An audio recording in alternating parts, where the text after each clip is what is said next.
자, 이번 시간에는 전 시간에 이어서 전산세무이급 기출문제 99회 12월 4일날 작년 12월 4일날 출제됐던 거죠.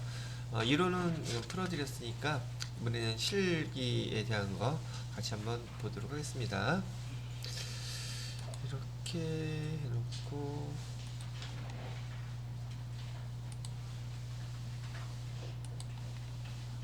자, 그래서 여기 다운받으신 거 프로그램 설치하시고요. 수험번호는 1, 2 임시 수험번호죠.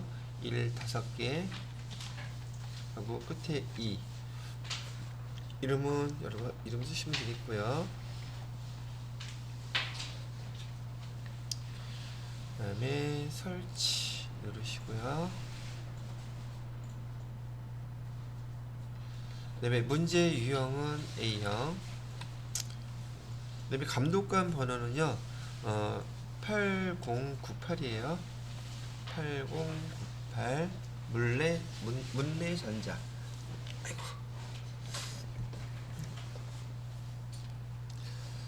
자, 됐고 그 다음에 로그인 하시면 되겠죠. 준비는 됐고요.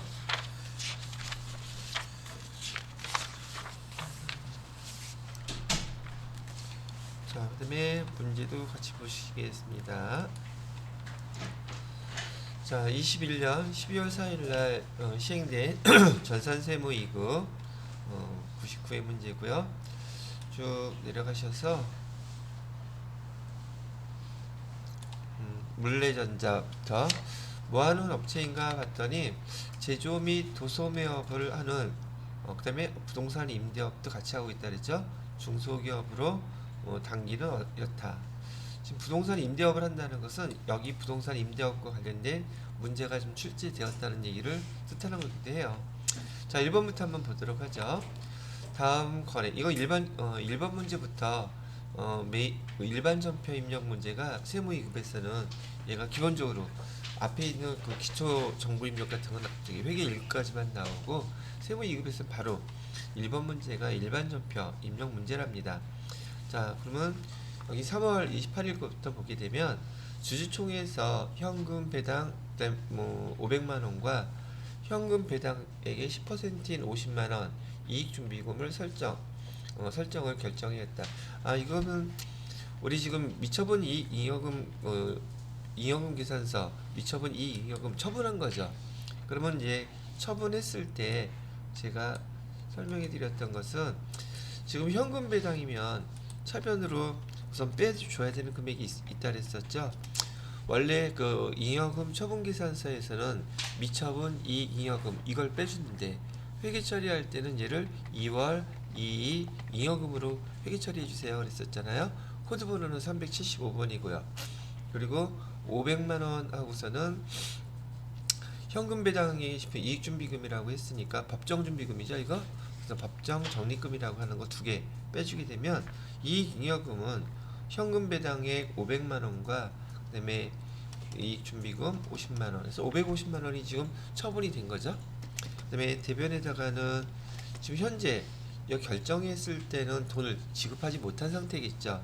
그래서 현금 배당으로 할 때는 계정은 미지급 배당금 이렇게 쓰기로 했죠. 여기는 500만원 써주시면 되겠고요. 그 다음에 대변에다가는 이익준비금 얘는 그냥 법정 적립금이고 여기 이 잉여금이 그대로 남아있죠. 다만 미처분 잉여금이 이 잉여금이라는 걸로 자리만 바꾼 거지 항목은 거기에서 똑같이 있어요. 그래서 계정 이름도 똑같이 이익준비금이라고 해가지고 여기 50만원 이렇게 분기해 주시면 제가 지난번에도 말씀드렸을 때 세무 2급, 세무 1급 급수가 올라갈수록 자본 계정은 빠지지 않고 출제돼요. 근데 실질적으로 회사에서는 여러분이 이거 쓸 일이 거의 없어요. 그럼 이거는 난이도를 갖다가 측정하는 시험 문제 유형이다 이렇게 보시면 되겠고, 그래서 자본 계정 우리 처음 배울 때부터 제가 잘 외워놓으라고 말씀드렸잖아요. 급수 더 높은 거 따려면 자본 계정은 빠삭하게 알고 있으셔야 되고요. 또 사채 계정 있죠. 지금 지랄 같은 것들 잘 알고 계셔야 돼요. 그래서 시험 문제용이니까. 아니면 회사 들어가서 무슨 내가 사채 발행할 일이 있어요? 주식 발행할 일은 있고 상장회사도 아닌데. 근데 여러분들이 그 급수가 높아지고 그러려면은 이런 그 이해 그 정도를 갖다가 많이 준비 요구하더란 얘기예요. 자, 그러면 하나씩 입력해 볼게요. 3월 28일 날 일반 전표 입력에 이렇게 입력해 주시면 돼요. 뭐 다른 건 없네요. 그죠?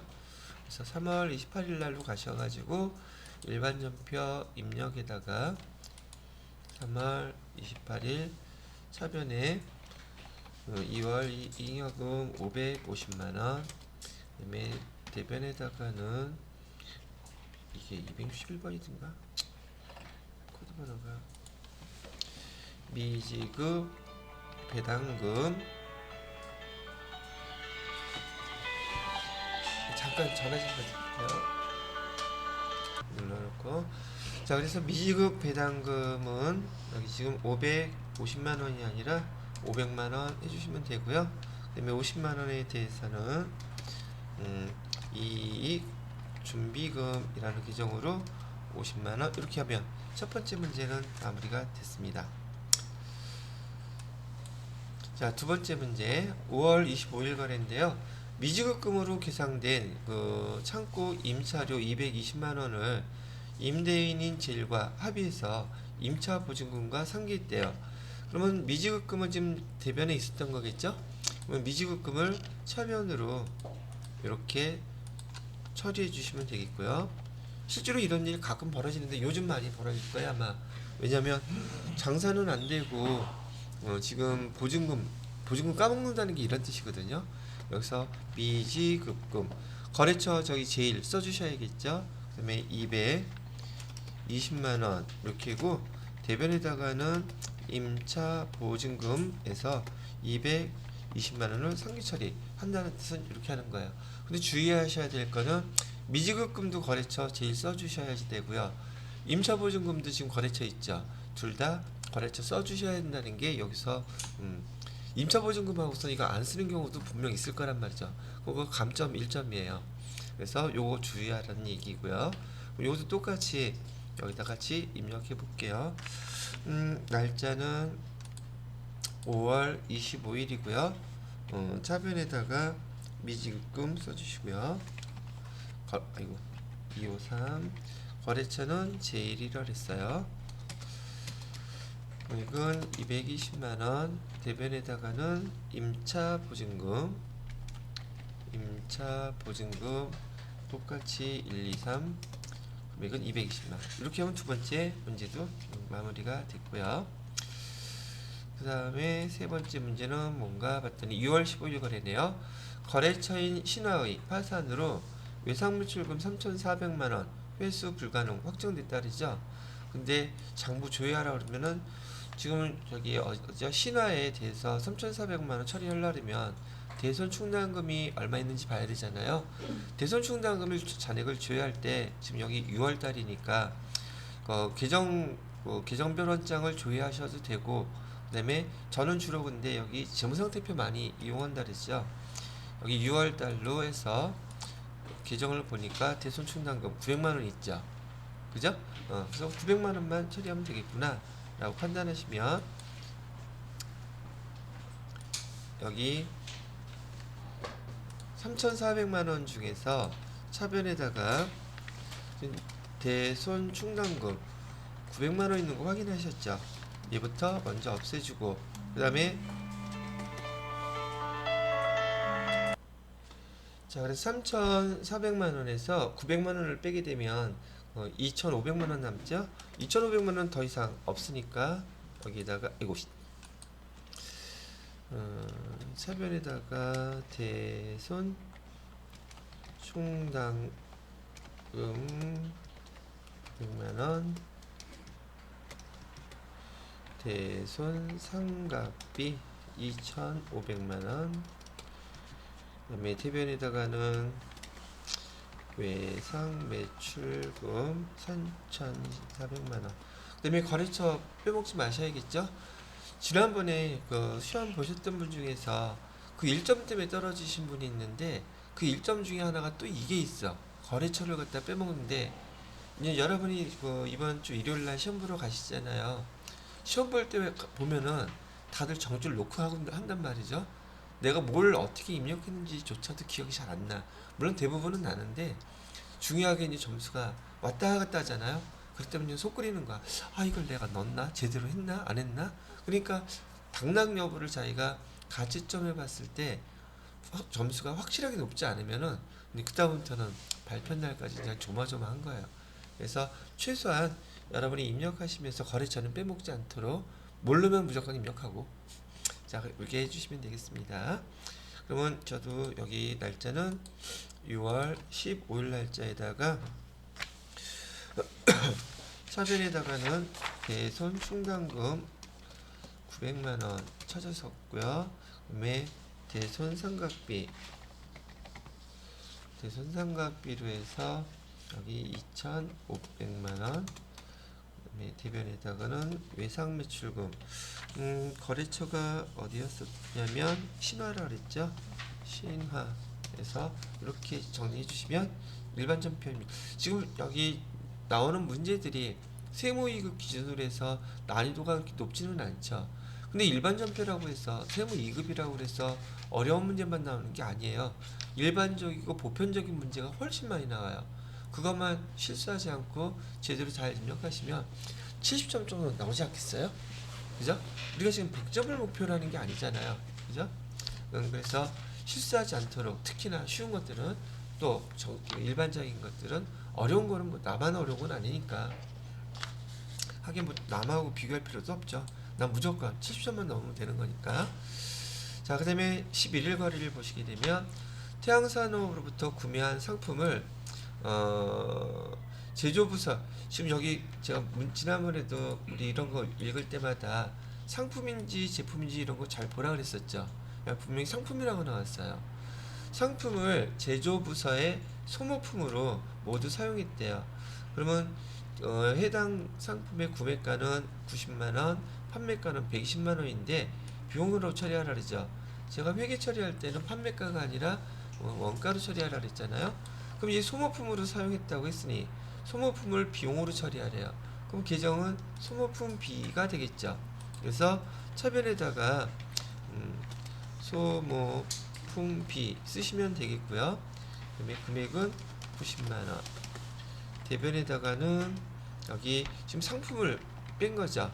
상품을 빼고 90만원.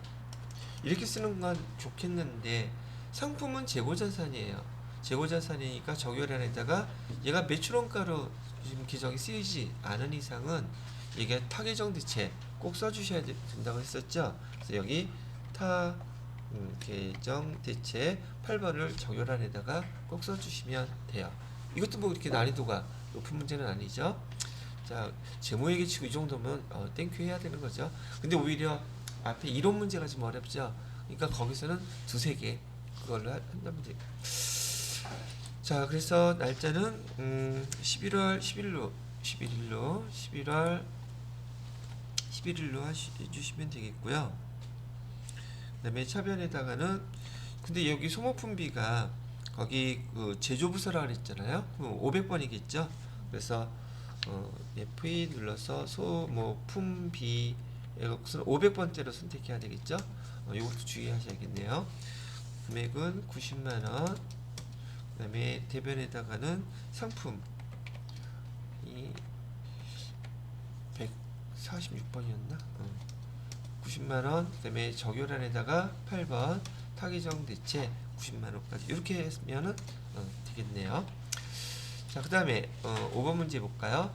당사는 한 주당 액면가액 5,000원 1000주를 한 주당 8,000원에 발행하고 신주 발행비 35,000원을 제외한 대금 보통예금 계좌로 송금받았다라고 되어 있네요.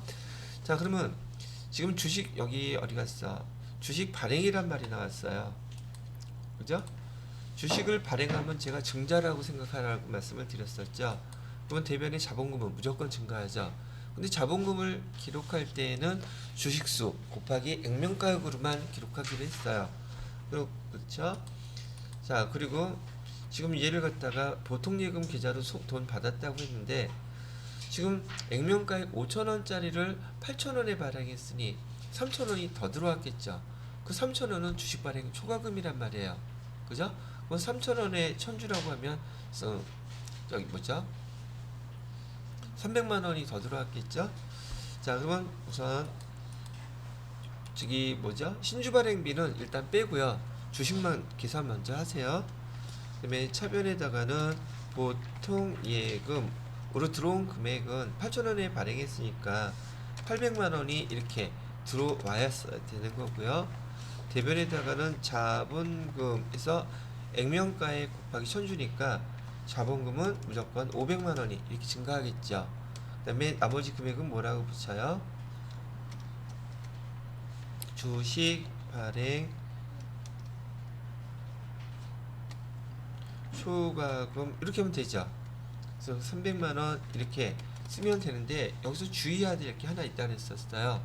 이렇게 주식 자본 거래가 일어나게 되면 재무상태표에 지금 11월 상황에 가서 주식 할인 발행 차금 있나 확인하셔야 된다 했었죠. 있으면 걔부터 상기철에서 먼저 쓰셔야 돼요. 조회해 보세요. 있나요? 없죠? 그럼 그대로 써도 되겠죠? 자, 이렇게 해놓고 난 다음에 지금 여기 신주 발행비 비용이 발생했잖아요. 그럼 우리가 초과된 금액은 여기 300만 원이 아니라 여기 35,000원을 빼야 되겠죠. 초과금은 여기 신주 발행비라고 하는 비용을 빼서 300만 원에서 35,000원을 빼게 되면 296만 5천원이 되네요. 그죠? 그래서 비용은 항상 이렇게 맨 마지막에 정리해 주시는 게 좀 정확해 할 거예요. 뭐 금방금방 이것도 알아서 하시는 분도 있기는 하겠지만, 자, 그러면 보통 예금에 입금된 것도 이 금액 35,000원은 빼고서 들어왔겠죠. 그래서 마이너스 35,000원을 빼고 얼마가 입금됐을까 봤더니 여기는 796만 5천원이 이렇게 입금이 됐겠죠. 이렇게 되고요. 이렇게 하면은 그 5번째 문제도 일반 전표 입력에서 보니까 자본 문제 잘 나오죠. 근데 세무 1급 가면 더 잘 나와요. 그래서 근데 여러분들한테 제가 수업해드린 내용 있잖아요. 자본과 관련돼서는 그걸로 세무 1급 커버해도 돼요. 제가 세무 1급 내용까지도 다 설명한 거기 때문에, 그러니까 배울 때는 정신없이 배우셨겠지만은 나중에 들어보시게 되면 날짜는 11월 30일로 하면 되겠고요. 차변에다가는 보통 예금으로 해서 796만 5천원, 그 다음에 대변에는 자본금으로 해서 500만원, 그 다음에 나머지 금액은 주식 발행 초과금, 추가금을 해서 296만 5천원. 그럼 이렇게 일반 전표 입력 문제로 5문제 나왔던 거 순서대로 한번 제가 정리해봐 드렸네요. 자, 그 다음 거는요, 매입 매출 전표 입력이죠. 사실상 여기 세무 2급이라 할지라도 실무에 해당되는 여러분들한테 매입 매출 전표 일반 전표 입력은 그닥 어렵게 출제는 안 돼요. 자, 여기서 한번 보겠습니다. 7월 30일 당사는 신규 취득한 기계장치라 그러죠. 유형자산이네요. 신규 취득한 여기 기계장치 설치비라고 나와있죠. 지금 기계장치를 갖다가 설치한다면은 얘가 지금 취득 과정일까요? 사용 과정일까요? 아직 얘를 갖다가 설치비라는 것은 설치해야지 제품이 만들어질 수 있잖아요. 그러면 취득 과정이 아직 완료된 게 아니잖아요. 사용 과정이라는 것은 제품이 생산되기 시작해야지 돼요. 그러면 얘는 설치 아직 안 했으니까 취득 과정이라고 본다는 거죠. 그리고 여러분 교재에서 유형자산 취득할 때 거기 자본적 지출, 수익적 지출만 따지면서 그 다음에 부대비용 따질 때 설치비는 부대비용에 속해요. 취득할 때. 그래서 여기 지금 금액 보통지급에서 지급했다 그러죠. 그 다음에 현금 영수증 받았다고 얘기를 하는데 여기 지금 기계장치 설치비는 계정을 뭐라고 쓰란 얘기예요. 결국은 그렇죠. 자산을 취득할 때 부대비용이니까 여기 분기할 때는 차변에다가 기계장치라고 쓰라는 얘기였었죠. 그러면 30만원 이렇게 될 것이고요. 대변에다가는 지금 얘 보통예금에서 지급했다고 그랬으니까 보통예금에서 33만원 이렇게 쓰시고 부가세 요 대급금 3만원 이렇게 되겠죠. 그리고 얘는 증빙서류가 뭐예요? 현금 영수증이라 했죠. 그러면 얘는 지금 매매수전표에서 입력해야 되니까 부가세 유형은 현과 이렇게 입력하시고요. 공급가액 세액, 공급가액란에다가 공급대가 입력하면 자동으로 나눠지죠. 그렇게 하고 분기할 때 얘를 기계장치라고 구분을 할 수 있느냐, 그죠? 그렇게 취득과정인지 아닌지를 물어보는 거였었어요. 자, 그러면 그대로 저도 한번 입력을 해보도록 하죠. 여기 메인 매출 전표 입력 클릭하시고요. 날짜는 7월 30일. 그다음에 유형은 현과 매입에서 현과가 61번이죠. 품목은 기계장치 설치비, 공급가액은 33만원. 거래처는 어디라고 나와 있나요? 경건 이렇게 해주시고요. 분기에는 지금 이 현금 영수증이죠. 현금으로 해주시고 원재료 대신에 기계장치 해주시면 되겠네요. 됐죠? 이렇게 입력하시면 첫 번째 메인 매출 전표 입력에서 진행된 상황이었었습니다. 자, 그 다음에 2번 문제 볼까요? 자, 2번 문제는 지금 8월 10일 날짜고요. 원재료 수입하고 인천 세관으로부터 수입 전자 세금 계산서. 지금 이거 매입이죠. 매입인데 증빙서류가 뭐예요? 수입 전자 세금 계산서죠. 그러면 거기 우리 부가세 유형은 55번 이렇게 치면 되겠죠. 수입 전자 세금 계산서의 특징이 뭐라 그랬어요? 공급가액 세액 입력하더라도 분계될 때는 밑에 공급가액은 나타나지 않는다 그랬었죠. 여기 세관에서 자기네들이 징수할 금액, 부가세 부과하는 방법이라 그랬었어요. 그래서 부가세만 납부하면 되는데 공급가액은 200만원, 부가가치세 20만원 받았으며 부가가치세는 현금 지급했대요. 그 다음에 원재료에 대한 회계 처리는 특력하라고 되어 있으니까 이건 신경 안 써도 되죠. 자, 그러면 얘는 뭐 어떻게 회계 처리하면 되겠어요? 여기 분기가 되면은 처변에 여기 여러분이 입력하시면 부가세 대급금만 뜨죠. 공급가액은 안 떠요. 그래서 200만원이 아니라 20만원 이렇게 되는 것이고, 얘를 갖다가 지금 현금으로 지급했다면서요. 현금으로 출금전표 1번으로 해서 20만원 이렇게 하면 끝나는 거겠죠. 그럼 여러분들한테 요거 물어본 거는 수입에 대한 메인 매출전표 입력할 줄 아는지 그거 물어본 거예요. 자, 그래서 날짜는 날짜가 며칠이었냐면 8월 11일로 해주시고요. 8월 10일 부가세 유형은 55번 수입이었었고요. 품목은 원재료에 대한 내용이었었고 공급가액은 200만원. 그 다음에 여기 세관이라고 그랬죠. 인천 세관 써주시고 세금계산서 받았죠. 1번 분기에는 현금으로 처리했다 그랬어요. 1번 끝났죠. 이렇게 해주시면 돼요. 그러니까 여기 메인 매출 전표에서는요, 여러분이 실수하지 않고 뭐만 잘하면 돼요? 부가세 유형만 잘 선택해 놓으면 반은 거저 얻을 수 있다는 얘기시죠. 자, 이렇게 됐고 그 다음에 3번 문제 볼까요? 9월 10일 거래고요. 당사의 영업부서에서 보통 이런 거 할 때 제가 여러분들한테도 이렇게 해놓으세요 그랬는데 영업부서가 키워드가 될 수 있죠. 비용 문제 같은 경우에는 800번대에 대한 힌트가 될 것이고요. 그 다음에 필요한 실무용 서적이라고 나와 있죠. 그럼 이건 면세 품목이죠. 계산서. 그 다음에 딱 보니까 증빙서류 나와 있죠. 그러면 얘는 증빙서류 자체가 매입에 대한 전자계산서니까 부가세 유형은 53번 선택해야 되겠구나 라고 알겠죠. 그 다음에 여기 밑에 보시게 되면 문제 읽다가 이렇게 보통예금이라고 나와 있잖아요. 우리 이거 다 개정 과목이잖아요. 우리가 사용해야 될 개정 과목 문제 긴 거 쭉 읽으시면서 그렇게 동그라미 쳐놓으면 혹시라도 실수할 거 좀 덜 실수하지 않을까 싶으네요. 자, 그럼 영업실무서에서 지금 공급가에 22만원 나와 있는 거죠.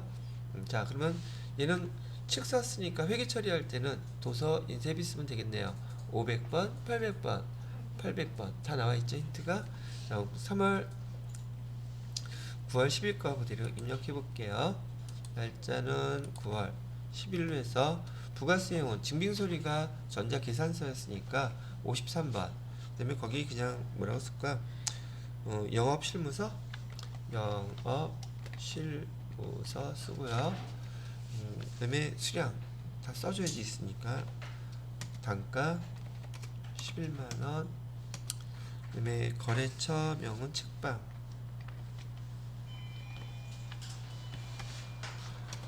그다음에 계산서 받았고요. 분계는 돈 뭘로 줬다 그랬었죠? 보통 이거 뭐 3번 해주시고요. 차별 항상 혼합 분계하게 되면 분계 꼭 완성시켜 주셔야 돼요. 도서 인쇄비 800번대로 해주시고요. 그다음에 대변에다가는 보통지급에서 이체 해줬다 그랬었죠. 이렇게 하면 끝났죠. 이렇게 해서 지금 매매 출전페 입력해서 9월 10일까지 한번 이렇게 해봤고요. 잠깐 쉬었다가 여기 4번 문제부터 또 쭉 해보도록 하겠습니다. 자, 9월 10일까지 끝났으니까 그 다음 것도 한번 해볼게요. 자, 4번 문제를 보시게 되면 구매 확인서. 여러분들도 이제 회계 1급부터 여러 번 풀어보셨으니까 앞에 이렇게 구매 확인서, 그 다음에 뭐 내국 신용장 이런 얘기 나오면 이거 영세율이겠구나 금방 이제 이해는 하시죠. 자, 내용 상사의 제품 3,500만원 공급하고 증빙서류예요. 영세율 세금계산서를 발급했다 그러죠. 그다음에 전액 외상을 했대네요. 그럼 얘는 부가세 이용은 매출, 지금 여기 공급했다 그랬으니까 매출이죠. 부가세 이용은 12번 하면 영세 하면 되겠구나 생각하시죠? 자, 그럼 그대로 또 입력해 볼게요. 날짜는 9월 13일 걸로 되어 있고요. 부가세 이용은 12번. 그 다음에 품목은 제품이라고 나와 있네요. 제품 써주시고요. 그다음에 수량 그런 건 없고 공급가액만 3,500만원. 그다음에 거래처는 내용상사라고 되어 있죠. 내용상사 해주시고 우리 세금계산서 발급했죠. 그다음에 영세율 9번은 내국 구매 확인서라 했으니까 3번 입력하면 되겠죠. 서류번호 만약에 주어졌다면 입력하셔야 되는데 예전에는 이 프로그램에 서류번호 입력하는 날이 없었어요. 하나씩 뭐 이렇게 추가로 좀 더 업그레이드가 되는 것 같은데 아직 시험 문제에서는 서류번호 입력하라는 건 없었거든요. 실무에서는 당연히 입력해 주셔야지 되고요. 자, 그 다음에 분계는 외상이라고 그랬으니까 2번으로 해주시면 되겠죠. 제품 매출 됐어요. 그 다음에 9월 20일 거래네요. 제조공장이면 또 뭔지 모르겠지만 비용 문제 나오면 500번대 하셔야 될 것이고요. 화물트럭이래요. 화물트럭 타이어 구입하고 대금은 법인카드로 했다. 그러면 이건 매입이니까 여기 화물트럭이라고 얘기하면 우리 승용차 아니죠. 불공상 아니라는 뜻이기도 하고요. 여기 법인카드로 구입했다고 하니까 매입에서 카가 선택하면 되겠구나 생각하시면 될 것이고요. 나머지 금액은 입력하면 되겠고 여기 비용은 타이어 구입비라고 했으니까 차량 유지비 하면 되겠죠. 근데 제조공정이라고 그랬으니까 500번으로 선택해야 되겠구나. 그죠? 그대로 이제 또 입력해 주시겠습니다. 여기 날짜는 9월 20일로 해주시면 되겠고요. 매입에서 카과는 57번. 그 다음에 품목은 물트럭 타이어 뭐 이렇게 써주면 되겠고 공급 대가가 16만 5천원이네요. 뭐 15만원 이렇게 나눠질 거고요. 거래처는 어디라고 나와 있습니까? 난 이거 볼 때마다 이게 안 보여. 거래처가 삼진 타이어 삼진 타이어. 그다음에 신용카드사는 시민카드라고 되어 있죠. 이거 사용하는데 문제가 있나봐. 신한카드니 뭐니 그런 거 사용하면, 그러니까 이거 바꾼 거 아닐까 싶은 생각이 드네요. 시민카드. 그 다음에 붕괴는 카드로 사용했으니까 4번. 그 다음에 원재료를 뭘로 바꿔주면 돼요? 차량 유지비 500번대로 싹 선택해 주시면 끝났죠. 그럼 얘도 여러분들이 지금 일반 전표 입력하고 메인 매출 전표 입력하는 건 다 무난하게 일반적인 것들이죠. 근데 여기서 가능하면 감점이나 틀리지 않도록 신경 쓰셔야 된다는 얘기가 되겠네요. 자, 그래서 여기 5문제 또 풀어봤네요. 그죠? 자, 이번 3번 문제는요, 전 부가가치세와 부가가치세 부속서류, 특히나 부가가치세 부속서류 지금 작성하는 문제예요. 그럼 첫 번째 문제를 보니까 부동산 임대공급가액 명세서라고 나와있죠. 그래서 우리 지난 시간에 부동산 임대공급가액 명세서 부속서류 작성하는 거 한번 해봤었어요. 근데 입력할 때 별반 어렵지는 않았었죠. 그냥 한번 입력을 해볼게요. 근데 여기 문제는 한번 읽어봐야겠죠. 2021년도 2기 확정이래요. 자, 그 다음에 여기 임차한 거래처, 임차인들 거래처는 이따가 입력하면 되겠는데, 좀 특이한 게 계약 기간이 이번 그 부가세 확정신고 기간 동안에 계약이 지금 갱신됐죠. 이렇게 2개를 입력해야 된다는 거, 이따 이건 우리 교재할 때는 이렇게 입력은 안 해봤었잖아요. 그죠? 이거 이제 입력하는 거 한번 다시 한번 해보는 거고요. 자, 불러온 데이터 무시하고 적용 이자율 1.2%로 한다. 그 다음에 정선 상회는 2021년 11월 1일 임대차 계약 갱신했다고 되어 있죠. 임대차, 임대차 계약 갱신했는데 차이나는 게 지금 월세가 더 올라간 것 뿐이죠. 자, 그 다음에 월세에 대해서는 정상적으로 세금계산서 발급해왔다고 얘기 나오고 있고요. 지금 지난번에 제가 이거 설명해 드리면서 부동산 임대공급가액 명세서 작성하는 이유가 뭐라 그랬었죠? 간주 공급 때문에 작성한다 그랬었죠. 그죠? 그래서 간주 공급이라, 간주 공급이 아니라 간주 임대료라고 그랬잖아요. 그죠? 간주 임대료에 대한 부가가치세는 임대인이 부과한다라고 되어 있는데, 이 자료를 갖다가 우리가 일단 작성하고서는 여기 세무사회 시험 문제에서는 여기 전표를 입력하라는 말이 없고, 얘를 갖다 바로 어디에다가 부가가치세 신고서에다가 작성하라고 하잖아요. 그럼 얘를 어디다가 입력하느냐가 문제가 되는 거예요.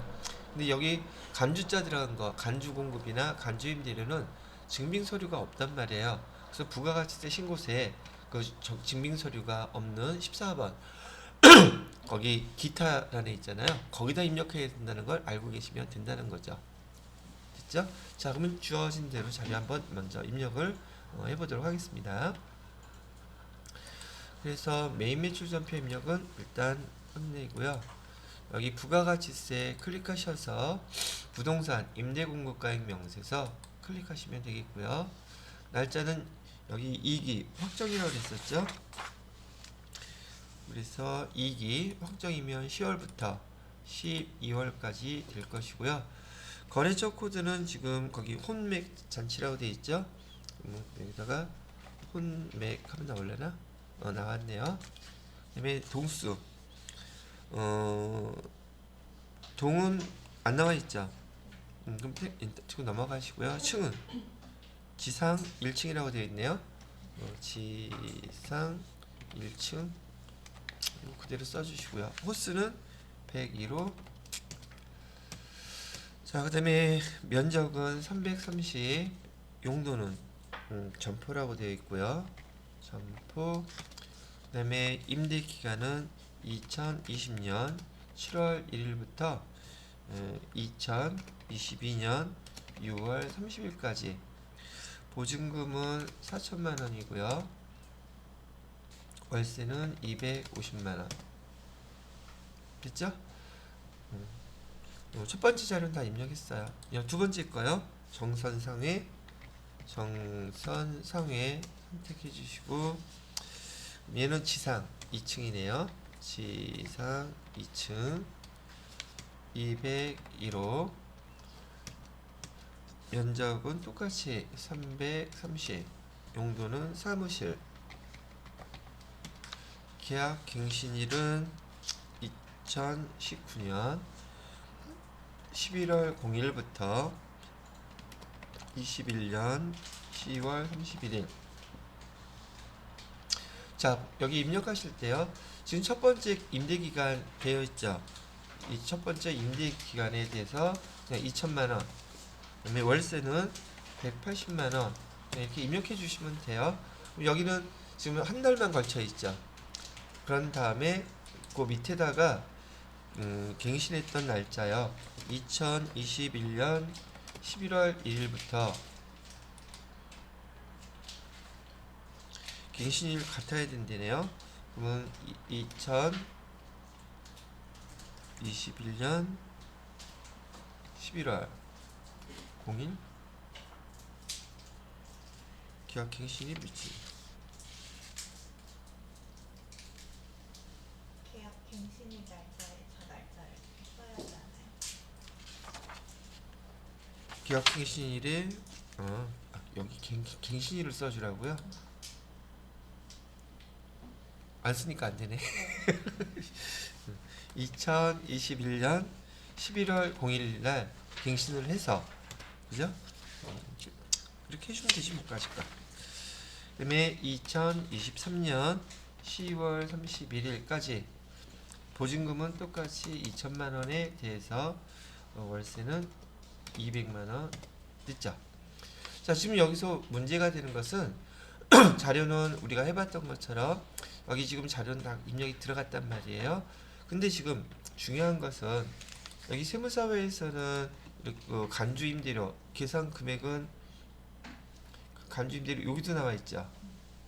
그 다음에 밑에 나와 있는데 여기는 여기 것만 나와 있고 밑에 거가 두 가지 보증금들에 대해서 합계금액이 나와 있는 거란 말이죠. 그러면 18만 1,478원 요 메모를 해놓는 게 좋겠죠. 그래서 간주임대를 갖다가 부가가치세 신고서에다가 입력을 해주셔야지 되는데, 자, 숫자를 여기 메모해놓고요. 자, 요거는 저기 부가가치세 부동산 임대공급가의 명세서는 마무리가 다 됐어요. 자, 얘는 됐고 저장해놓고요.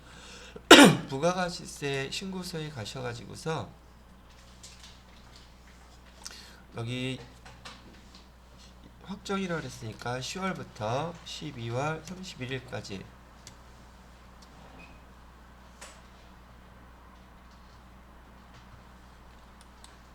맞죠?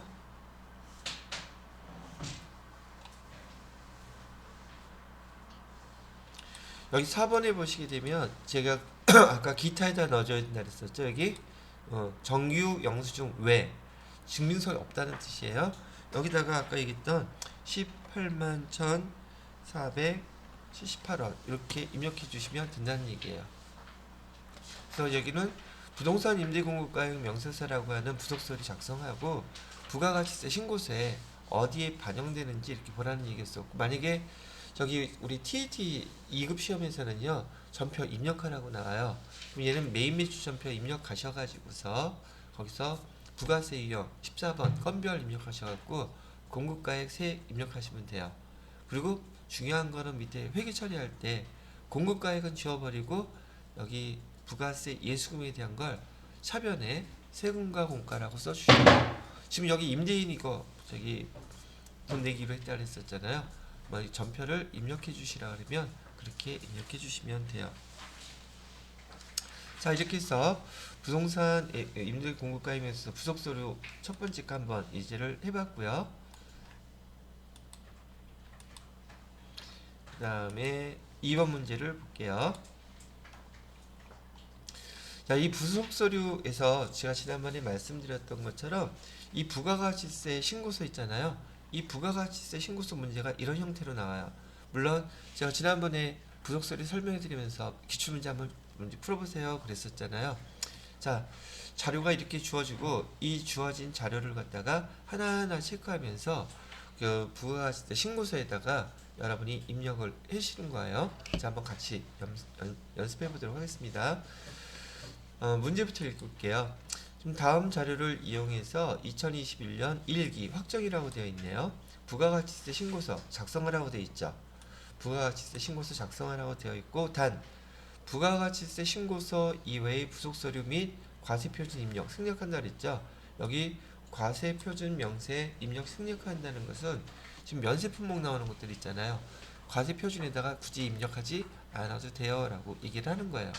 되셨나요? 자, 그러면 여기 문제부터 한번 보고 이슈가 되는 거 어떻게 되는지 제가 설명부터 한 다음에 같이 입력해 보겠습니다. 매출 자료에서 제품 매출이라고 되어 있죠.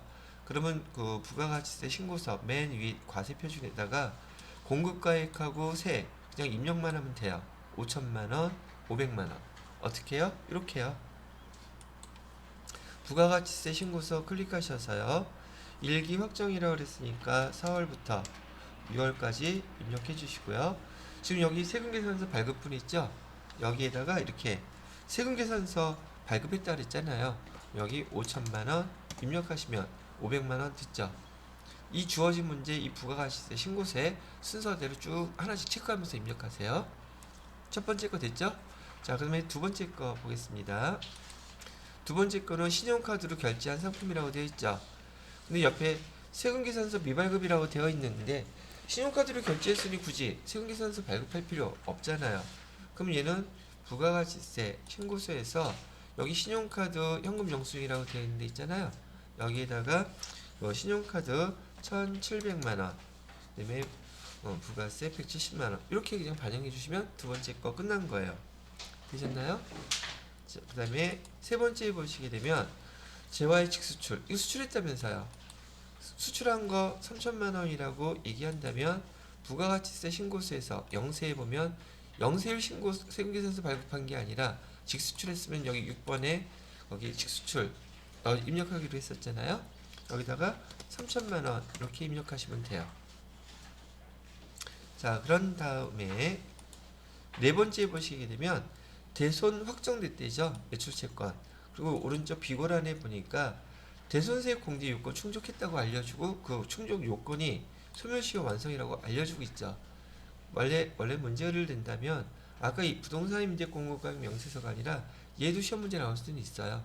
근데 얘는 작성하라는 말이 아니라 주어진 자료 그냥 부가가치세 신고서에 반영하라는 얘기죠.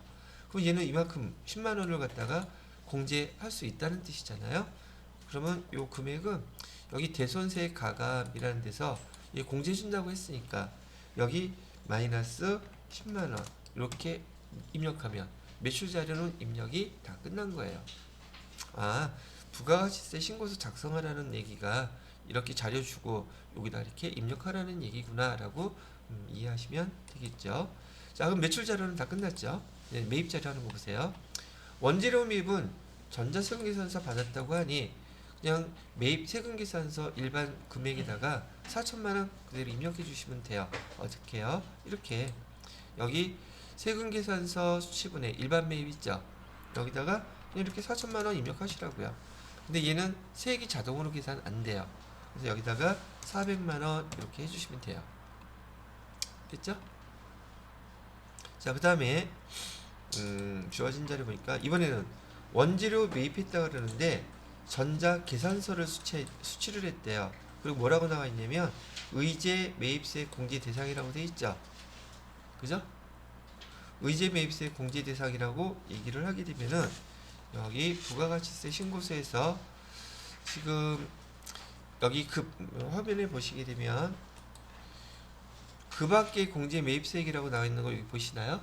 의제 매입세 여기서 공제해 주기로 했잖아요. 그죠? 그래서 의제 매입세 공제 이 칸에다가 숫자를 입력하는 게 아니라 그 밖에 공제 매입세액은 오른쪽에 보시게 되면 여기 14번의 의제 매입 공제는 디테일한 내용 명세가 여기 있다 그랬어요. 그죠? 여기에서 해당되는 거 칸이 의제 매입세액 라고 여기 나와 있는 거 보이시나요? 여기다가 의제 매입세액 금액이 얼마라고 되어 있냐면 104만 원이라고 나와 있죠.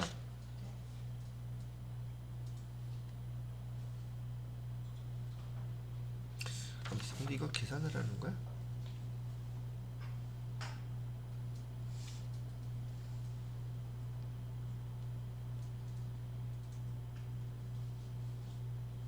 잠깐만요.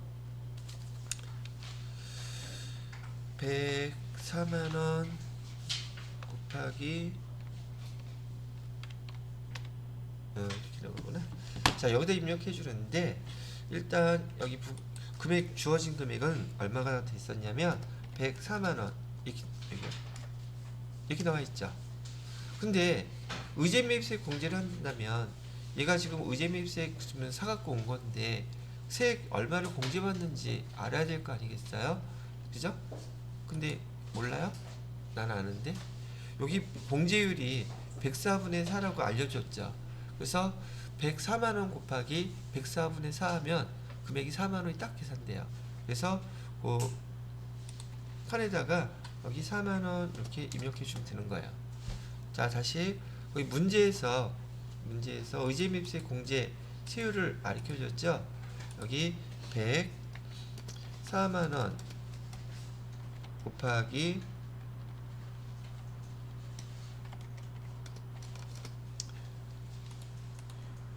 세율 공제 세율이 104분의 중소기업 제조업은 104분의 4라고 이렇게 알려줬잖아요.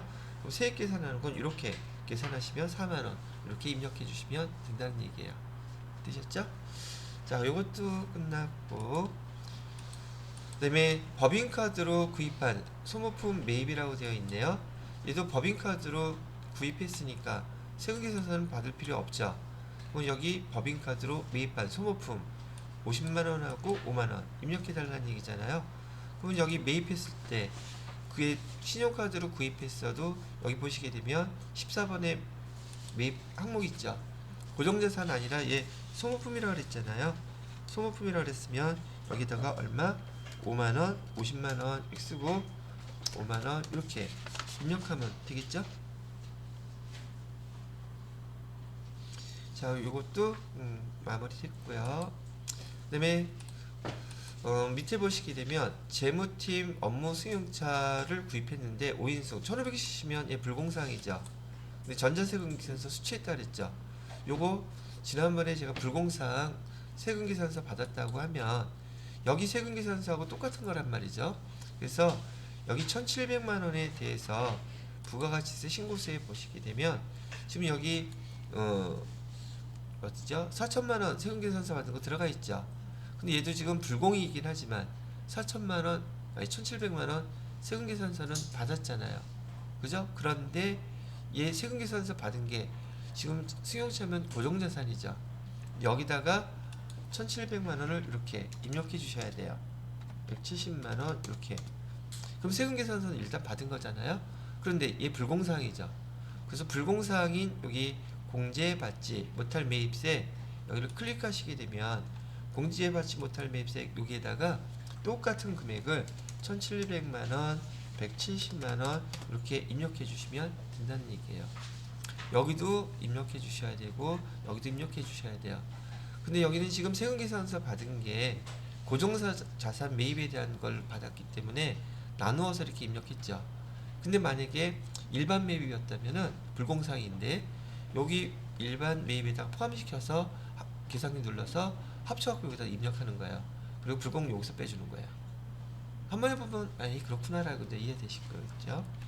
자, 그 다음 거를 또 보죠. 상품 매입을 했는데 300만원짜리래요. 근데 이거 뭐라고 되어 있어요?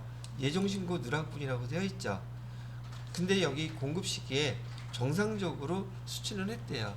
그러면 매입 세금계산서인데 정상적으로 거래처가 지연 발급을 했다면 매입 세금계산서도 지연 수취 가산세가 있어요. 0.5% 공급가액의 0.5%. 근데 얘는 정상적으로 좀 수취했다 그랬단 말이죠. 그럼 얘는 예정신고 누락한 거에 대해서 여기 일반 저기 누르게 되면 매입 세금계산 여기 들어가는 거 있잖아요. 300만원 이렇게 써주시고 여기 30만원 이렇게 표시해 주시게 되면 여기 매입 어디 갔어요? 예정 신고 누락분 해서 300만 원이 이쪽으로 반영돼 있죠. 이렇게 입력해 주시면 된다는 얘기예요. 자, 그래서 상품 매입까지 다 끝났죠. 그다음에 여기 할 때 항상 신경 써서 촘촘히 꼼꼼히 읽어봐 주셔야 되는데, 부가가치세 신고는 홈택스에서 직접 신고했다 그랬죠. 이거 왜 이걸 얘기해 놨을까? 여기 세액공제 있죠? 전자신고 세액공제 10,000원 요거 입력해 달라는 뜻이에요. 전자신고 세액공제는 예정신고 때는 안 한다 그랬어요.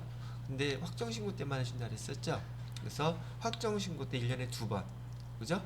그 다음에 여기 전자세금 그러면 요거에 대해서 입력할 때는 부가가치세 신고서 가셔서 여기 경감공지세액 있죠? 여기 19번 여기를 클릭 딱 하면 여기 바뀌어요. 여기서 여기 전자신고세액공제라고 써있는 거 있잖아요. 여기다가 10,000원 이렇게 입력해 주시란 얘기예요. 이것도 한 번만 이렇게 들어보면 뭐 구분하는 데는 이렇게 지장이 없으실 거라고 보여요. 자, 그 다음에 또 문제에 해당되는 게 있나 봤더니 전자세금계산서 발급 전송 정상적으로 이루어졌대요. 그럼 얘는 가산세 계산할 거 없다는 뜻이에요.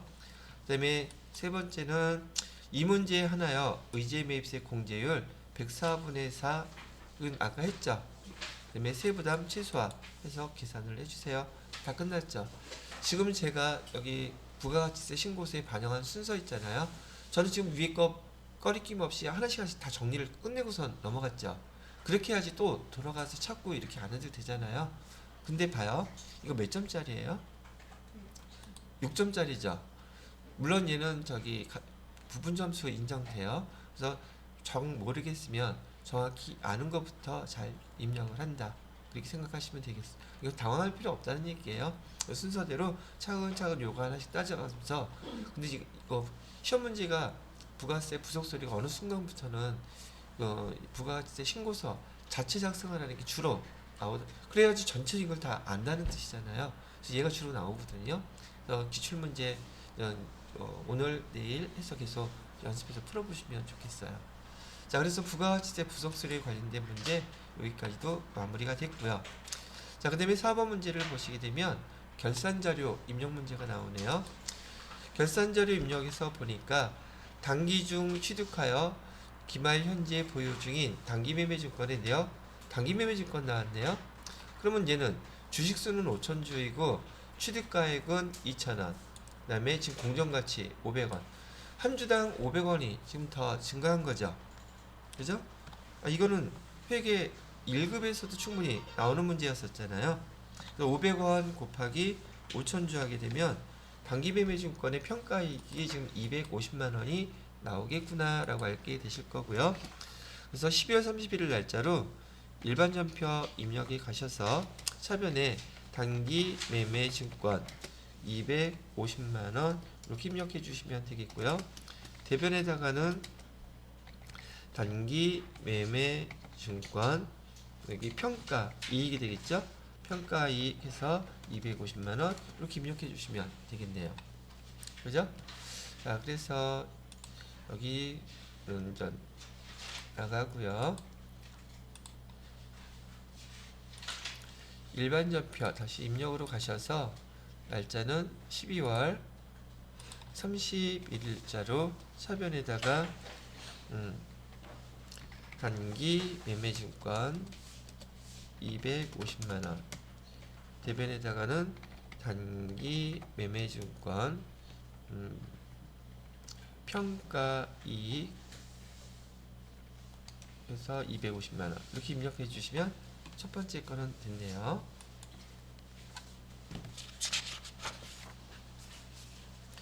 자, 그 다음에 두 번째 문제 볼까요?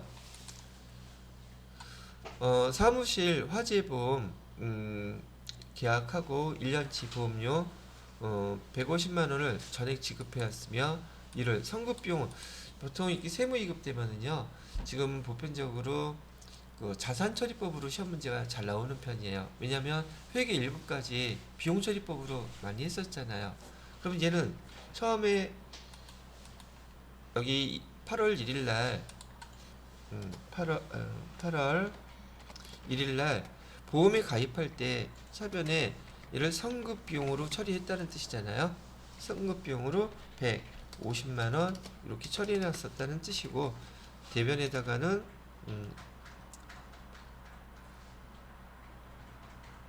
뭐 현금이라고 해도 상관없겠죠. 뭘로 지급했다는 말은 없으니까 150만 원 이렇게 해놨었는데, 지금 얘 12월 31일 날 우리가 기말 처리해줘야 되는 얘기잖아요.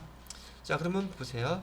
지금 150만 원을 갖다가 한 달치가 얼마인지 나누기 12하면 한 달치가 나오겠죠? 12만 5천 원이네요. 매달 12만 5천 원인데 경과된 날짜가 지금 몇 개월이 경과가 됐어요. 8월, 9월, 10월, 11월, 12월 5개월이 경과됐죠. 그죠? 그러면 여기 선급비용이라고 써놨는데 이 선급비용의 기간이 경과한 게 5개월이에요. 그죠? 곱하기 5 하게 되면 62만 5천 원이네요. 그래서 여기 경과된 만큼은 보험료로 비용 처리해야지 되겠죠? 62만 5천 원 이렇게 처리해 주시고, 대변으로는 선급비용 기간이 5개월 지났잖아요. 그래서 선급비용을 빼줘야 돼요. 자산을 기간이 경과한 만큼 62만 5천 원 이렇게 처리하는 게 지금 자산 처리법이죠. 그죠? 선급비용으로 자산 처리를 해놨었다면 경과한 기간만큼 빼준다. 그리고 그 경과한 기간만큼을 보험료라는 비용으로 처리해 주시면 되겠습니다. 자, 그래서 이를 갖다가 입력해 보시게 되면은 차변에다가는 여기 보험료라고 해놔야겠죠. 근데 거기 사무실 보험료라고 되어 있잖아요. 사무실 보험료면은 공장 거예요? 본사 거예요? 이건 톡박으로 찍어요. 보통 공장 사무실이라고 보통 표현을 해주는데 여기 지금 답안지 보니까요, 그냥 500번대로 해도 맞게 해줬어요. 근데 사무실 그러면 보편적으로 본사 사무실이라고 많이 생각한단 말이죠.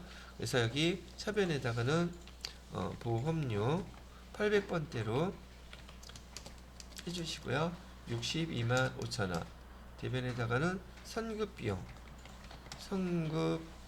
비용을 해서 62만 5천 원 이렇게 빼주시면 되겠네요.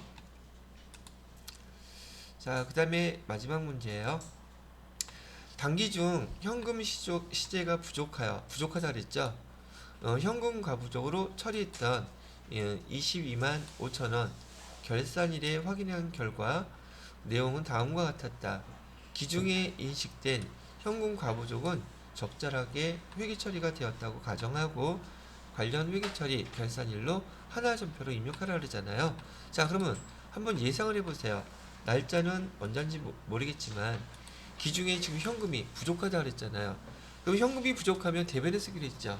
그래서 차변에다가는 현금 과부족에서 22만 5천 원 이렇게 처리해 놨을 것이고, 대변에 현금이 부족했었으니까 현금 22만 5천 원 이렇게 해 놓았었던 거란 얘기잖아요.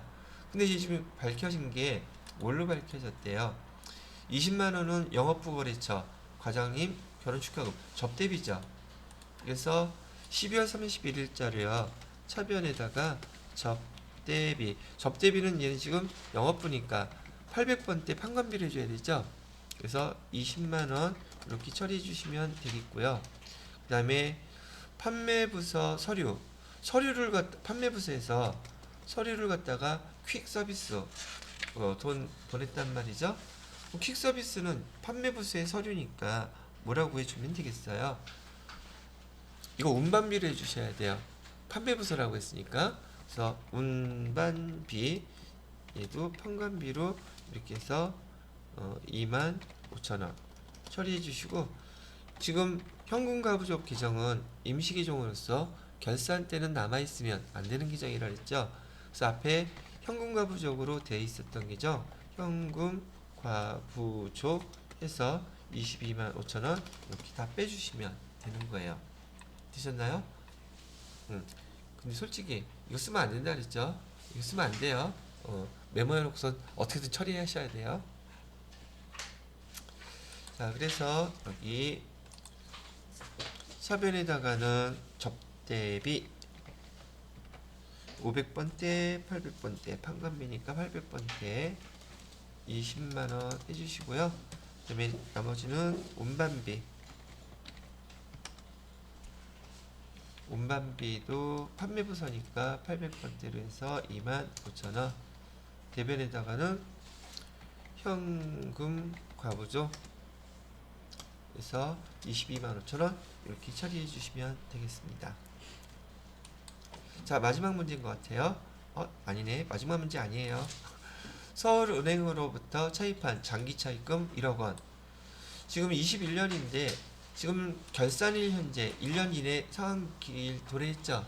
그럼 이거는 장기차입금 빼버리고 대변에 유동성 장기부채 그거 하라는 얘기죠. 근데 양쪽 다 거래처 넣어줘야 돼요. 그래서 이렇게 뭐 이거는 어렵지 않은 거니까 차변에 장기 차입금 해주시고요. 은행은 거래처는 서울은행 써주시고요. 금액은 1억. 왜냐면 결산일 현재 1년 이내 이제 갚아야 되니까 이러면 유동성 장기부채 해놓고 98003 똑같은 거죠. 이렇게 표시해 주시면 마지막 분계도 끝났네요. 자, 그 다음에 얘는 저기 결산자료 입력에다가 입력해야 될 상황 같아요. 그죠? 자, 그래서 이를 금액을 보시게 되면 원재료 하나에 1,000원짜리고요. 700개라고 했으니까 실사한 것도 똑같죠. 그럼 원재료에다가는 얼마 입력해주면 된다는 얘기예요. 여기다가는 70만원 입력해주면 될 것이고요. 아예 하나씩 그냥 입력해요. 자, 일단 일반 전표 입력은 끝났으니까 여기 결산자료 입력하셔서요. 날짜는 1월부터 12월까지 해주시고요. 그 다음에 원재료 어디 갔나 여기 있죠. 기말 원재료 재고액은 70만원 입력해 주시면 될 것이고요. 자, 그 다음에 두 번째 제품이네요. 제품도 이상 없죠. 그래서 취득 원가 단가는 2,500원에다가 그 다음에 550개 해주시게 되면 137만 5천원 나오죠. 그러면 여기에다가 제품 쭉 내려가셔서 기말 제품 제고 여기 있죠. 여기다가 137만 5천원 이렇게 입력해 주시면 되겠고요. 자, 기말 상품 이 상품이네요. 상품 재고액을 보니까 지금 1,500원짜리 950원 950개 880개 지금 880개밖에 없죠. 그럼 일단 우리 재고를 입력해야 될 때는 장부를 입력해야 돼요. 실제 입는 거 입력해야 돼요. 그럼 880개만 곱해봐야 되겠죠. 그러면 132만원이네요. 자, 일단은 입력해야 되니까 여기 상품이라고 그랬어요. 상품은 맨 위에 있죠. 기말 상품 재고에 여기에다가 132만원 이렇게 입력해주면 되겠죠. 그죠? 자, 그런데 주의하셔야 될 거 여기 지금 차이나는 게 금액이 몇 개가 차이나요? 70개 차이나죠? 70개 곱하기 1,500원 하게 되면은 이제 105,000원 차이난단 말이에요. 그러면 여기 기말 재고에다가 현재 있는 것만 입력을 했으니 지금 여기 비정상 감모라고 하면 얘를 갖다가 수량의 차이가 나기면 재고 자산 감모 손실 이렇게 떨기로 했죠. 그 다음에 대변에다가 제품 이 상품 그만큼 떨어져야 되죠. 그래서 얘를 일반 전표 입력에다가 이렇게 입력해 주셔야 돼요. 여기다가 써놓게 되면 일반 전표 입력에다가 날짜는 12월 31일자로 하셔서요. 차변에 재고 자산 감모 손실 해서 금액 나와 있는 105,000원 이렇게 입력해 주시고요. 대변에다가 뭐라고 입력해야 돼요? 지금 상품이 모자른 거잖아요. 수량이 대변에 상품 105,000원 이렇게 입력하시고 이 상품도 재고자산인데 지금 이제 매출원가가 아니라 다른 비용으로 처리하고 있죠. 적요란에다가 8번 타 계정 대체 이것까지 마무리 입력해 주셔야 돼요. 제가 지난번에 그랬잖아요. 세무 2급부터는 여기 결산자료 입력할 때 재고 그냥 안 놔둔다고요. 꼭 딴지 걸어놓는다 그랬죠. 얘는 이걸로 걸어놨네요.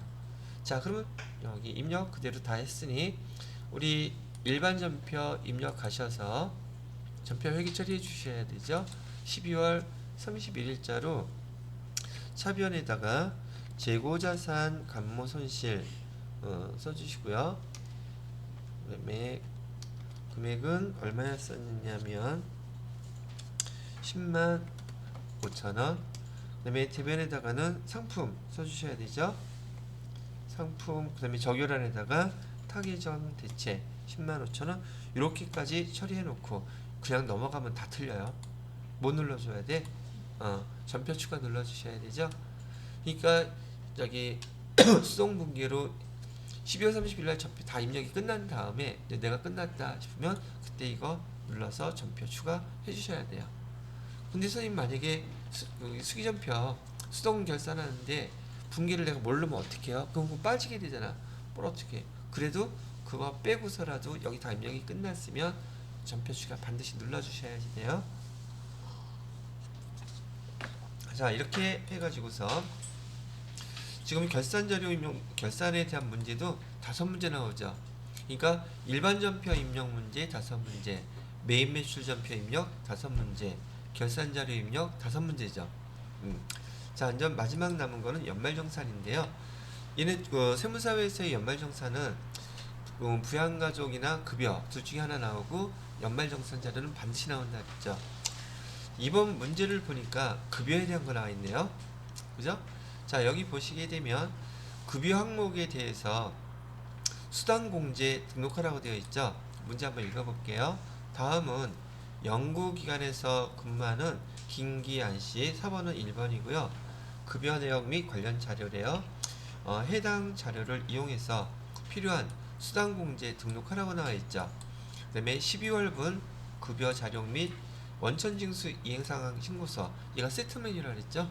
급여하고 원천징수 이행상황 신고서 작성하라는 게 5점짜리로 나와 있네요. 그럼 여러분들은 여기 해당되는 기본급, 식대, 자가운전보조금, 연구기관 등 연구보조비 그대로 나오게 해야 돼요. 직책수당 그대로 다 입력해 주시면 되고, 문제 한번 밑에서 볼게요. 여기 주어진 자료를 보고 여러분이 판단해야 될 것들 미리 체크를 해두면 입력할 때 편하실 테니까요. 12월분 급여 지급일은 12월 30일이니까 일단 날짜 입력할 때 12월 30일이라고 입력하셔야겠죠. 그 다음에 급여 항목에서 보니까 식대, 자가운전 보조금, 당사, 연구기관의 연구보조비 3개가 나와 있는데 얘는 과세인지 비과세인지 구분하는 거라 그랬잖아요. 식대부터 볼게요. 자, 식대는 회사는 근로자에게 별도로 식사, 그다음에 기타 음식물 제공하지 않는다고 되어 있죠. 그럼 식대는 비과세겠네요. 두 번째, 자가운전 보조금이요. 직원 단독, 직원 명의로 되어 있어야 된다 그랬었죠. 직원 소유고요.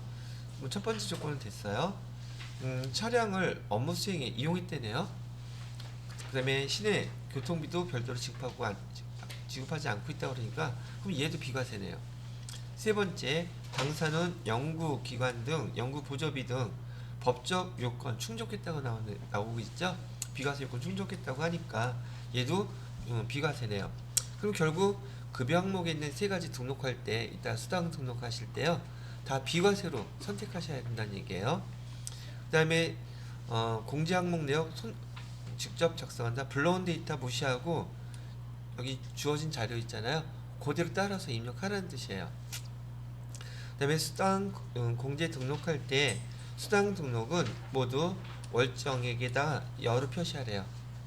그 다음에 사용하는 수당 이외의 항목은 나중에 없는 것들이 있으면 부로 표시해서 거기 급여 항목에 나타나지 않게 표시해달라는 뜻이에요. 그 다음에 공제 등록은 그대로 둔다. 그 다음에 전월 미환급 세액 20만원 있다 그랬죠. 얘는 이따가 원천징수 이행상황 신고서 신고하실 때, 원천징수 이행상황 신고하실 때 거기 전월 미환급액 어저께 얘기해드렸던 거 있죠. 거기다가 숫자 20만원 입력해달라는 뜻이에요. 자, 그럼 요거 이제 설명 한번 대충 해봤으니까 여기 자료를 갖다가 입력을 한번 해보도록 하겠습니다. 자, 여기 원천 징수 클릭하시고 지금 급여 문제죠. 급여는 급여 자료 입력 클릭하신 다음에 자 여기 월 선택하기 전에 수당공제라고 되어 있잖아요. 얘를 클릭해 보시게 되면 여러 가지 지금 항목들이 있어요. 여기 있는 것 중에서 우리가 등록해야 될 게 뭐가 있는지 어떻게 체크하는지 한번 보세요. 여기 기본급 있죠? 기본급 있으니까 여로 표시되어 있어요. 지금 상여 있나요? 없나요? 없죠? 여기다가 이렇게 눌러서 부 이렇게 표시하면 돼요. 그 다음에 직책수당 있죠? 그죠? 손대지 말고 월차수당 없죠? 여기도 부라고 이렇게 표시하시고요. 그 다음에 식대 비과세로 얘는 자동 되어 있죠? 그 다음에 여기 자가운전보조금도 여기 지금 여로 표시되어 있죠? 됐고요. 그 다음에 조금 더 내려가서 보시게 되면 야간 근로 수당 있나요? 없죠? 여기 부라고 이렇게 표시하고요. 그 다음에 여기 등록해야 되는 게 연구기관 등 연구보조비 얘는 등록해야 되죠. 그럼 얘는 과세요? 비과세요? 비과세 이렇게 해놓고 여기 주어진 이거는 지금 수당명은요 회사에서 그 급여 명세서에 표시되는 내용이거든요. 그래서 똑같이 입력해 주셔야 돼요. 여기 연구기관 등 보조비로 등록을 해주시고요. 여기 이제 유형 나와 있잖아요. 유형은 입력하는 게 아니라 비과세로 했을 때 여기다가 보이나? 연구기관 여기 나오죠? 조회하니까 연구기관 등 보조비라고 나와 있는 거 이걸로 이렇게 코드를 등록해 주셔야지 돼요. 됐습니까? 그럼 여기 주어진 거 다 등록됐죠? 밑에 건 손대지 말라 그랬잖아요. 이렇게 되어 있고요. 그 다음에 월정에 됐습니다. 그 다음에 여기 확인 눌렀고요. 급여 이제 입력해야 될 게 12월 거 한번 불러와 볼게요. 12월 입력한 날짜는 30일로 하기로 했죠. 그래서 여기 김기한 씨 거 1번 나와 있고요. 자, 기본급은 350만원. 그 다음에 직책수당은 60만원. 식대는 10만원. 자가운전 보조금 30만원. 자, 입력 끝났고요. 그 다음에 공제 항목도 거기 주어진 자료를 보고 그대로 이렇게 입력해달래요. 그 다음에 14만원 33,600원 소득세 237,660원 23,760원 다 맞았죠? 됐나요? 지금 이렇게 보신 게 급여에 대한 문제는 이렇게 수당 공제에 대한 거 등록해 주시고요. 금액 입력하면 얘는 마무리가 끝난 거예요. 오케이. 자, 급여 입력은 끝났으니 두 번째 뭐 남았어요? 원천징수 이행사항 신고서 봐달라 그랬잖아요. 클릭하셔서 날짜는 지금 귀속기간은 12월이죠. 그 다음에 지급일도 12월 30일이었으니까 똑같이 12월 이렇게 해주시고 조회를 띵 하시면 조금 전에 등록했던 소득세 237,660원 나왔죠. 근데 전월 미환급세 얼마 있었다 그랬어요? 20만원 있었다 그랬죠? 얘는 문제될 게 하나밖에 없어요. 세무 2급에서는. 되셨나요? 이렇게 작성하고 마무리를 하시면 되겠습니다.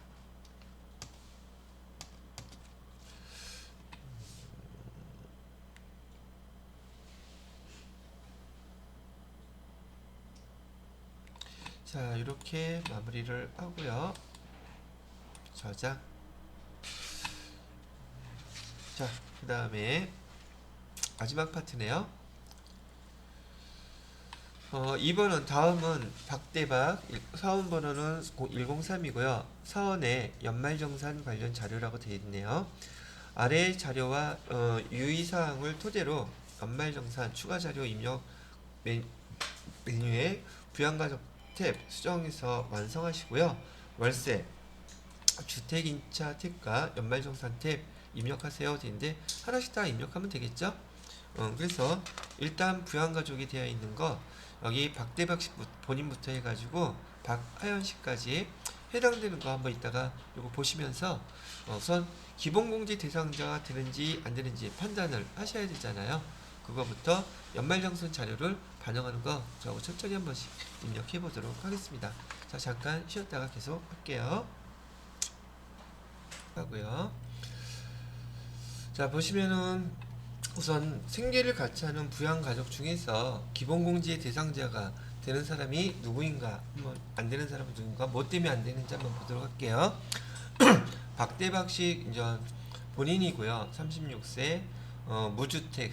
이거 왜 주는 것 같아요? 여기다가 월세 있잖아요. 그 공제 받을 수 있는 그 조건이기 때문에 여기 준 거예요. 총 급여는 5,500만 원. 여기 7천만 원 이하, 총 급여가 7천만 원 이하인 여기 소득자에 대해서 이거 공제해 주는 거예요. 그다음에 이건 당연히 될 거고요. 박종우 아버지죠. 62세인 걸로 보아서 지금 경로대는 안 들어가겠죠. 그다음에 복권 당첨금 기타 소득이에요. 기타 소득은 저기 복권 당첨금은 분리과세예요. 그래서 소득 없음으로 보면 되겠죠. 그래서 기본공제 대상자 됩니다. 아버지. 그다음에 어머니 같은 경우에는 장애인이시네요. 장애인복지법 총급여 500만원. 총급여 500만원까지는 소득 없음으로 보기로 했죠. 그러면 장애인 공제도 추가 공제로 장애인 공제도 기본 공제도 다 돼요. 그다음에 배우자 서지혜 씨 일용 근로소득은 얼마가 있든지 간에 다 근로소득의 분리과세 항목이라고 했어요. 그래서 일용직 근로소득은 소득 없는 것으로 보죠. 그래서 배우자도 기본공제 대상자 되고요. 대학원생 지금 나이 관계에서 20세 넘었죠. 자녀이기는 족보 관계는 통과하지만 저기 나이에서 걸려요.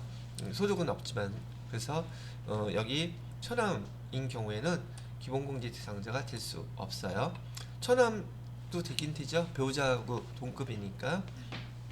그런데도 불구하고 기본공제 대상자는 되지 않는다. 서민우 씨. 그다음에 자녀 14세인데 중학생 소득 없음. 기본공제 대상자 되죠? 그다음에 자녀 5세 미취학 아동인데 사업소득 금액이 200만 원이나 있네요. 사업소득 금액은 얼마까지라 그랬어요? 사업소득 더하기 퇴직소득, 양도소득 세 가지 다 합쳐서 100만 원이 넘어가면은 여기 기본공제 대상자 될 수 없다 그랬었죠. 5세밖에 안 됐는데 나보다 낫네. 200만 원이 사업소득이 있어? 뭐 때문에 있었을까? 아니, 이유는 모르겠지만 뭐 보편적으로 아이들 중에 요즘 부모님들 중에서 탤런트 모델 뭐 이런 거 관심 많이 있으신 분들 있잖아요. 아역 배우로 나가서 뭐 했나 보지. 아니면 모델이 됐던지 여하튼 간에 그래서 자녀 5세라 할지라도 미취학 아동이라 할지라도 소득 금액이 걸리기 때문에 여기도 마찬가지로 기본공제 대상자 될 수 없어요. 그럼 일단 기본공제 대상자는 하나 둘셋 5명이죠. 그 다음에 여기 어머니께서는 장애인이기 때문에 장애인 추가공제로 200만원 추가로 받을 수 있다. 뭐 요 정도 정리해놓으면 되게 중요한 내용들이잖아요. 그럼 요 내용을 보시고서 여기 자료 입력에서요. 부양가족 등록 한번 보도록 하자고요. 사원 등록에서 박대박 씨의 부양가족 이거 수정하라 그랬잖아요. 그죠? 여기 표시 되어 있는 거 아무것도 없죠? 이거 좀 정리해 주셔야 돼요. 어디를 정리해 주시라고 얘기하는 거냐면 바로 여기 기본공제 대상자가 되는지 안 되는지 이걸 갖다가 정리해 달라는 얘기였던 거예요. 자, 그래서 여기 지금 이름 본 것 중에서 박정우 씨 아버지죠. 아버지는 여기 뭘로 돼요? 60세 이상 해당되죠. 그죠? 부녀자 이런 건 안 되고 위탁관계 같은 경우 이거 써줘야 되는지 모르겠는데 여기 이렇게 표시해주면 더 좋겠죠? 위탁관계까지 F2 누르시면 돼요. 그 다음에 김유진 어머니예요. 어머니도 다 됐었어요. 60세 이상이라고 해주시고요. 부 여기는 어머니 장애인이셨죠? 장애인복지법에 의해서 여기 또 F2 눌러가지고 연말정산 공제 연말정산 탭에서 해도 되지 않아요? 거기서 해도 돼요. 여기서 해도 돼요? 이거 반영되는 거니까. 제 맘이에요. 아니, 푸는 사람 마음이에요. 그리고 이따 여기 수정해놓고서는 거기 가서 보는데 차이점이 있어요. 자료가 여기가 좀 더 정확해요. 정확하기보다 나이까지 나오고 저기 미란 씨는 거기 한번 연말정산 탭에서 보세요. 거기 나이 나와 있나요? 나와요. 아 나와요? 네. 똑같아요? 네. 에이 바뀌었나 보네. 그러면 연말정산 탭에서 하는 게 더 나을 수도 있겠네요. 자 일단 저기 손 됐으니까 계속 할게요. 저는 서지혜 씨도 배우자로 되죠. 다른 거 선택할 거는 없고요. 여기 F2 눌러서 배우자 처라고 되어 있죠. 쓰려면 좀 다 똑같이 쓰지. 왜 그냥 배우자라고 했다가 처라고 했다가. 박하나 자녀네요. 자녀도 20세 이하로 될 것이고 다른 거 손댈 거 없고 여기 F2 눌러서 4번 자 그 다음에 박하연은 안 됐었지 아까. 부 그대로 놔두면 되겠고요. 그다음에 서민우 처남도 부 이렇게 돼 있죠. 손댈 거 없죠. 이렇게 해서 마무리 끝내놓고요. 여기 연말정산 여기 똑같이 나와 있다 그러니까 지난번에 나이가 안 나와 있었거든요. 그래서 여기 103 한 사람만 하면 되니까 부양가족 보게 되면 똑같이 나와 있네요. 우리 여기서 알아야 되겠다. 됐어요. 자 이렇게 돼서 부양가족에 대한 거는 다 반영을 해 보셨고요. 다음 페이지로 이제 넘어가 볼까요?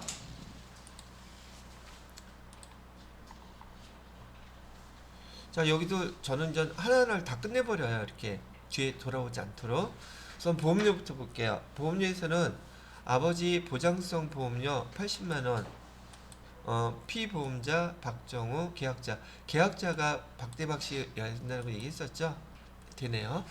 이따가 그대로 입력할 거고요. 어머니 장애인 전용 보장성 보험료 둘 다 보장성 보험료니까 되겠죠. 100만원 박대박 됐어요.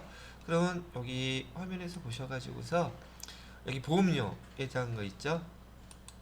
일반 보험료는 지금 80만원 들어가 있죠. 80만원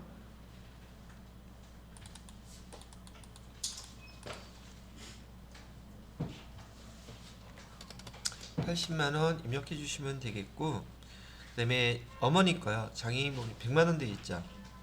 여기 100만원에 대해서 어디 돼 있어?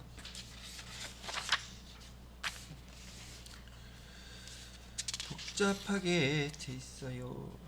보험료. 여기다가 100만원 이렇게 입력해 주시면 첫 번째 거는 끝났고요. 그 다음에 의료비 볼까요? 의료비는 어머니 보청기 구입비 100만원. 보청기 구입비도 지금 그 금액에 따라서 그냥 하는 게 아니라 의료비 그 뭐죠?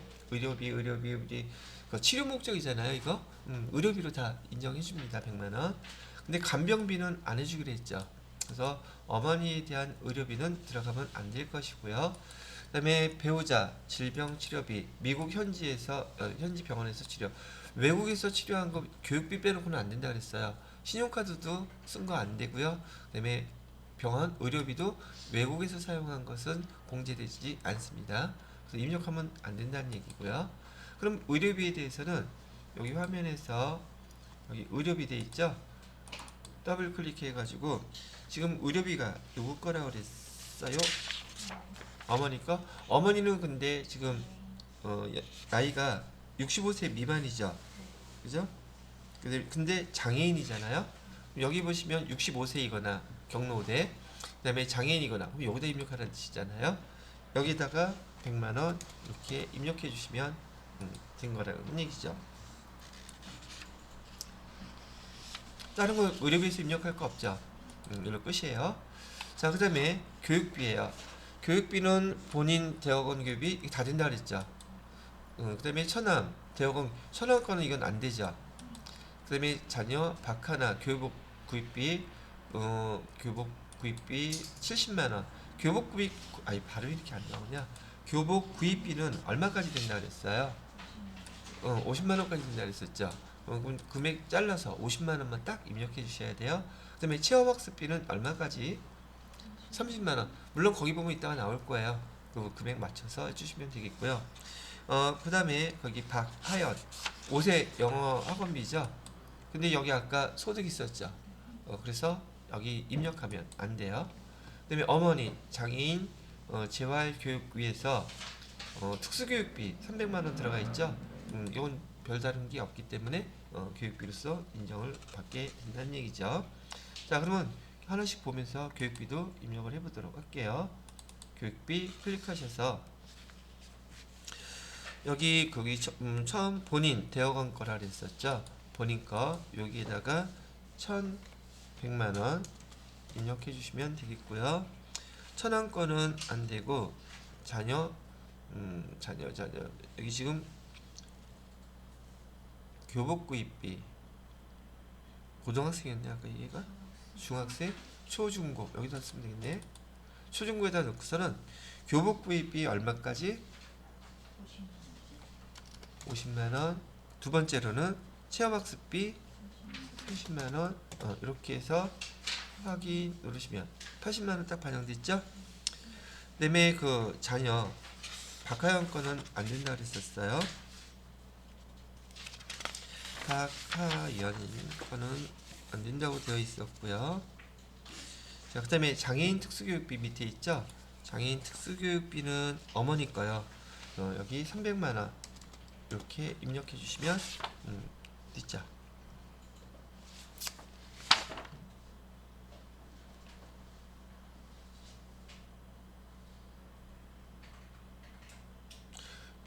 근데 공제 금액이 달라졌네.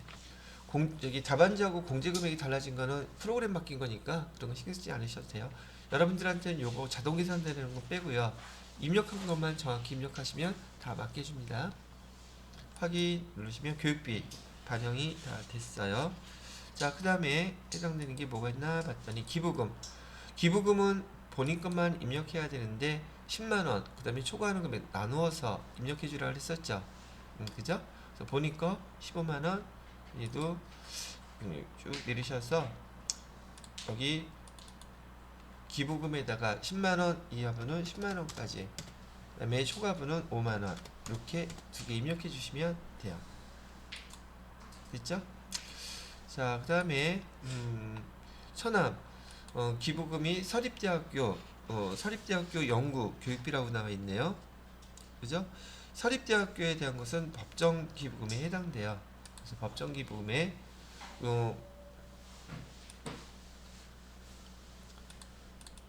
여기다가 해서 법정 기부금에 대한 거 당일 거 올해 거죠. 올해 거에다가 50만 원 이렇게 입력해 주시고 끝.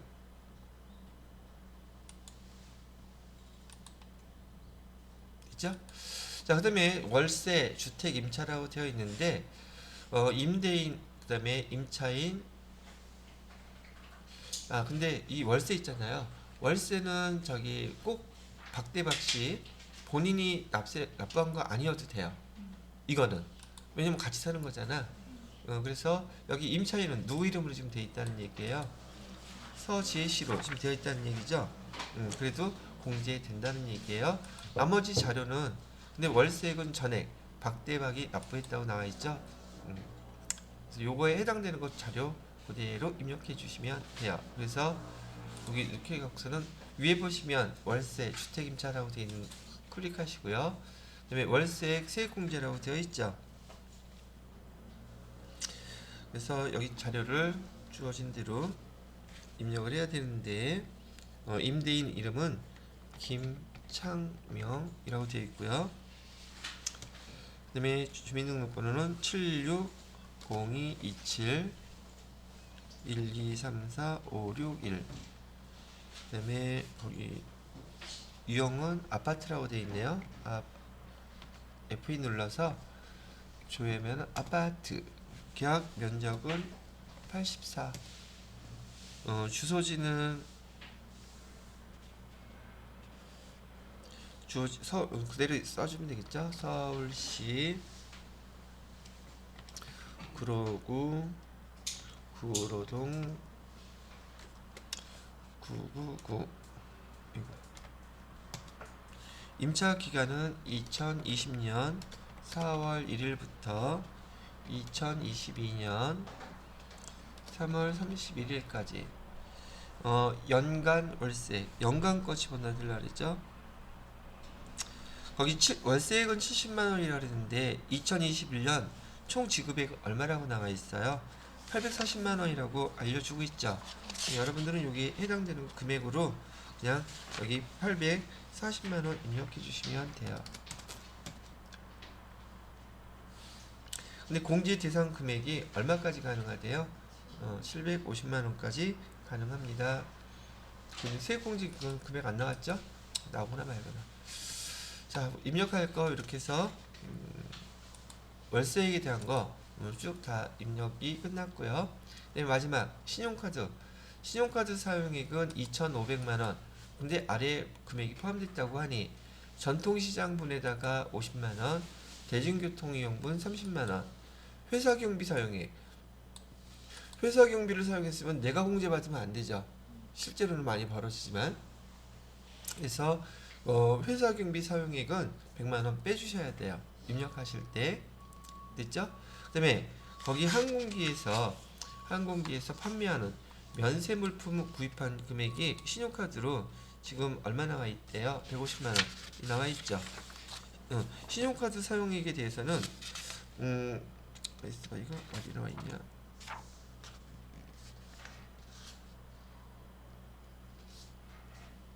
여기 면세 물품, 여기 세금 면제된 거 사용한 금액 있잖아요.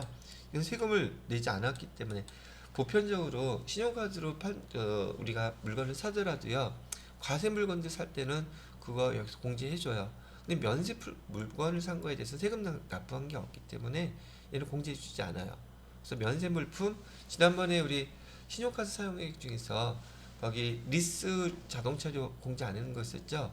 리스 사업이 면세 사업이거든요. 그래서 그거 신용카드로 리스 빌려서 돈 낸 것들에 대해서 공제 안 해주는데, 그 리스하고 요걸 하나 예를 들어서 면세 품목 산 거를 신용카드로 결제했을 때 이게 공제 안 된다는 거 그렇게 기억해 두시면 될 것 같으네요. 그렇게 되어 있고,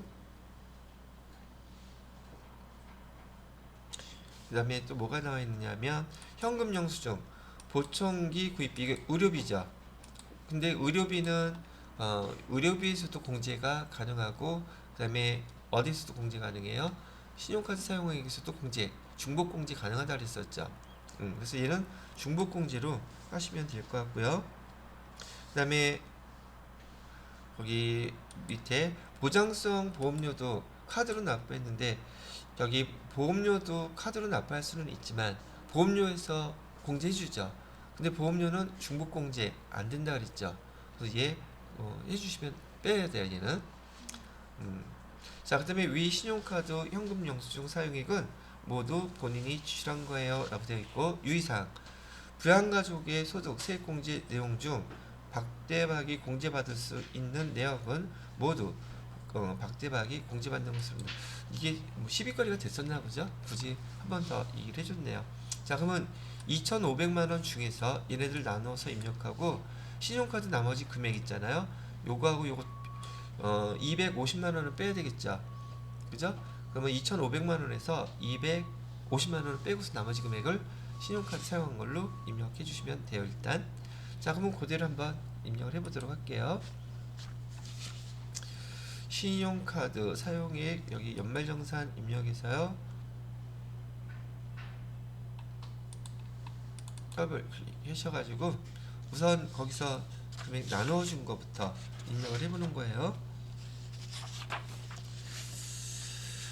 우선 전통시장 사용분 어디 갔습니까? 여기 있죠? 여기다가 하나씩 없애주세요. 이렇게 50만원. 그 다음에 대중교통 이용분 30만원. 그러면 얼마야? 80만원이죠? 여기 어디 갔어? 계산기. 2,500만원에서 빼기 80만원 빼기, 거기 아까 250만원 빼라 그랬었죠? 50만원 빼면 나머지 얼마가 남느냐면 2170만원 이렇게 남네요. 이렇게 됐어요? 그러면 여기서 주어진 자료 중에서 신용카드 사용액 얘는 다 끝났죠. 그런 다음에 현금 영수증 보청기 구입비 100만원이라고 했는데 현금 영수증 사용분 여기에다가 100만원 이렇게 입력해 주시면 되겠고요. 그 다음에 보장성 부분 얘는 필요 없죠. 안되고 끝났네요. 그죠? 지금 제가 사용해 여기 문제 보면서 설명해 드린 내용처럼 지금 세무사의 문제들은 보기 주어진 자료가 되게 많아요. 근데 걔를 왔다 갔다 하면 헷갈려서 빼먹어요. 그래서 하나 넘어갈 때 걔를 완전하게 처리를 해 놓으시고 그 다음 거 이렇게 넘어가세요. 모르는 건 어쩔 수 없지 뭐 넘어가야지. 그죠? 자 이렇게까지 해서 지금 99회 실기 문제 무려 설명한 시간이 1시간 35분이네요. 확인 누르시고요. 마무리 하시면 끝나게 되겠습니다. 자 여기까지 해서 99회 실기까지 마무리를 짓도록 할게요.